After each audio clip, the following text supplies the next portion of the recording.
दिव्यात्माओं के रूप में उपस्थित सभी श्रोताओं को मेरा प्रणाम।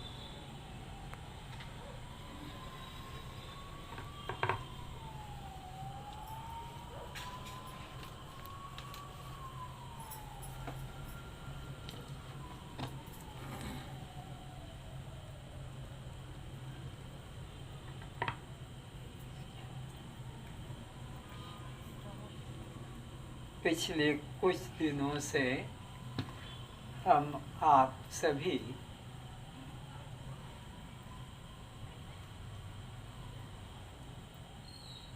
अष्टावक्र जी के उपदेशामृत का श्रवण मनन करते चले आ रहे हैं और वे महाभाग्यशाली हैं जिनको किसी श्रोत्रिय ब्रह्मनिष्ठ महापुरुष के अमृत वचन श्रवण करने का सौभाग्य प्राप्त हो। तो हम सब श्रोता थोड़े नहीं महाभाग्यशाली हैं। इस पृथ्वी पर हम कहाँ ढूंढने जाएंगे श्रोत्रिय ब्रह्मनिष्ठ को, पर ये हमें अष्टावक्र जी सहज ही प्राप्त हो गए और उनके वचनामृत हम श्रवण कर रहे हैं। अष्टावक्र जी के श्रोत्रिय ब्रह्मनिष्ठ होने में किंचित भी किसी को भी संदेह नहीं हो सकता। भगवान श्री कृष्ण अगर कहते हैं तो उनके वचनों में कोई संदेह का स्थान नहीं। श्रोत्रिय ब्रह्मनिष्ठ है तो श्रोत्रिय ब्रह्मनिष्ठ के उपदेशामृत श्रवण का हम लोग लाभ ले रहे हैं। जीव जब माँ के गर्भ में होता है तो इसे अपने पूर्व 1000 जन्मों का स्मरण होता है कि किस किस जन्म में मैंने क्या क्या लोगों के प्रति, परिवार वालों के प्रति, समाज वालों के प्रति कर्म किए उनको सुखी पहुंचाने के। वे अपना सुख भोग करके कहाँ कहाँ चले गए, किस योनि में चले गए। आज वे पशु हैं कि पक्षी हैं कि कीट पतंग हैं कि राक्षस हैं कि देव हैं, कुछ पता नहीं। लेकिन मैं अपने किए कर्मों का फल भोग रहा हूं।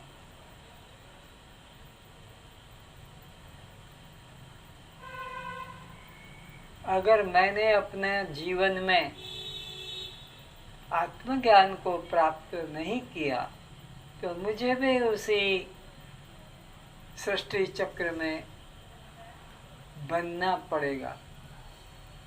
इसलिए इस अल्प आयु में मैं अपने वास्तविक स्वरूप को पहचान लूं तो मेरा जीवन धन्य होगा।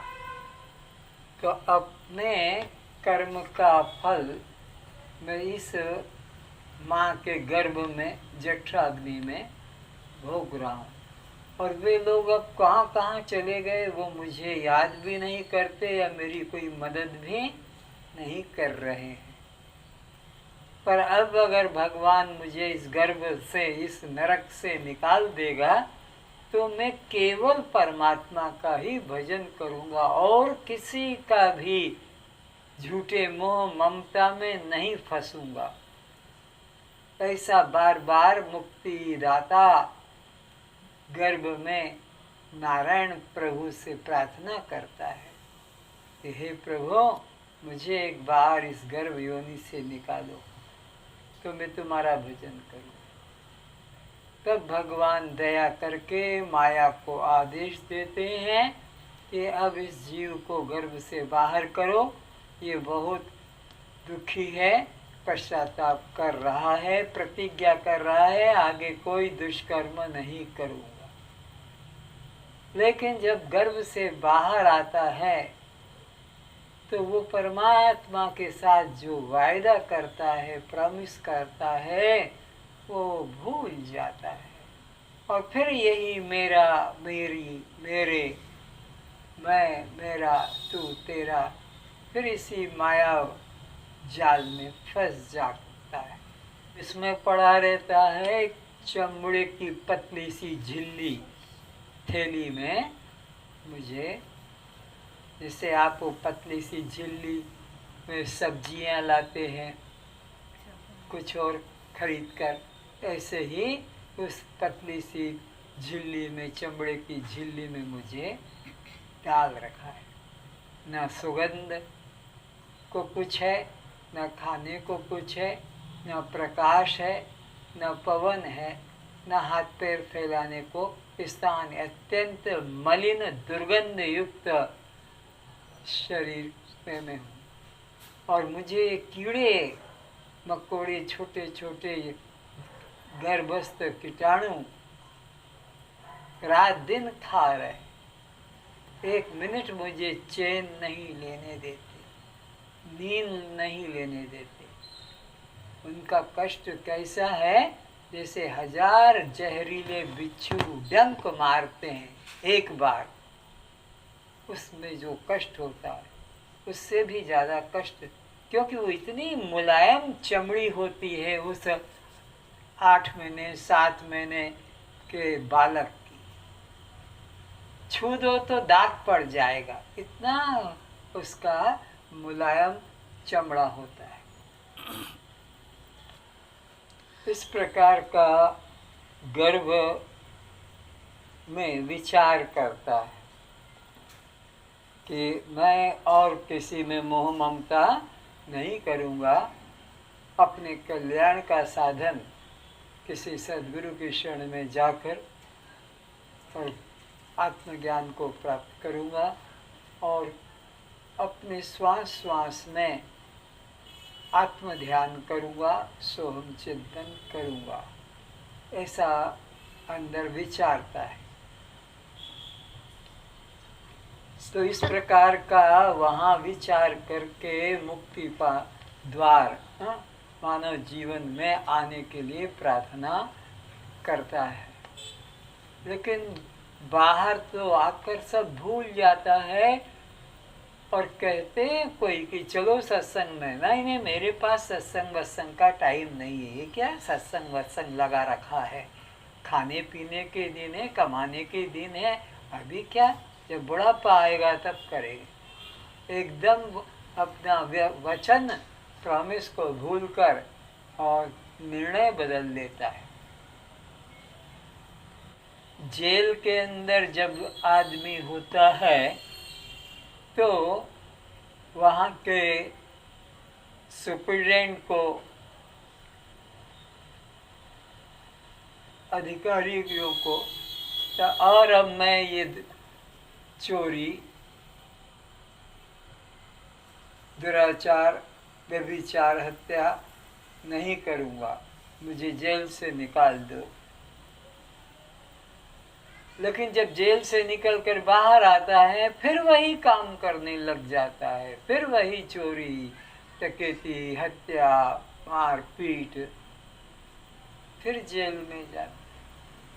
तो इसी तरह ये भी जीवात्मा माया के माध्यम से बाहर आता है और बाहर आकर गर्भ की सब बातें भूलकर फिर वही काम करता है।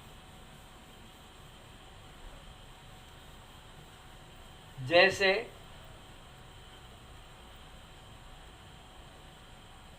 लड़का दुष्टता करता है तो उसका पिता उसे घर से बाहर निकाल देता है, निकल जा घर में, अब तेरा कोई स्थान नहीं। घर में रहकर घर का सामान बिक्री कर रहा है।